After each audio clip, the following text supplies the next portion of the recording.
اچھی باتوں کا اثر آج کل اس لیے نہیں ہوتا کیونکہ لکھنے والے اور پڑھنے والے دونوں یہ سمجھتے ہیں کہ یہ دوسروں کے لیے ہے۔ یہ دنیا مکافات عمل ہے۔ آج تم کسی کی راہ میں پتھر رکھو گے، آنے والے وقت میں وہ تمہارے لیے پہاڑ بن جائے گا۔ زندگی کی ٹھوکر بہت نرالی ہے، جب بھی لگتی ہے کسی کی اصلیت دکھا جاتی ہے۔ ماچس کی تیلی میں سر تو ہوتا ہے پر دماغ نہیں ہوتا، اسی لیے ذرا سی رگڑ پر بھڑک اٹھتی ہے اور انجام اپنی ہی آگ میں جل کر خاک ہو جاتی ہے۔ حسد کا بھی کچھ ایسا ہی حال ہوتا ہے۔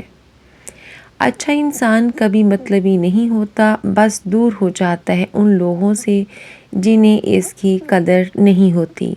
صرف ایک غلطی کی دیر ہوتی ہے، لوگ بھول جاتے ہیں کہ آپ کتنے شاندار انسان تھے۔ بعض چیزیں کھو جائیں تو پھر نہیں ملتی، ان کا نعم البدل بھی نہیں ہوتا، اور بعض انسان بھی۔ انسان مرتا نہیں، مار دیا جاتا ہے لفظوں، لہجوں اور رویوں سے۔ غریبوں کی ہائے اور فارغ لوگوں کی رائے کبھی نہیں لینی چاہیے۔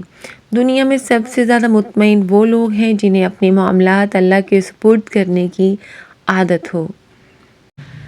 چپ سے بڑی بد دعا کوئی نہیں ہوتی۔ جب بندہ بولتا ہے تو قدرت خاموش رہتی ہے، اور جب بندہ خاموش ہو جاتا ہے تو قدرت انتقام لیتی ہے، اور قدرت کا انتقام بہت برا ہوتا ہے۔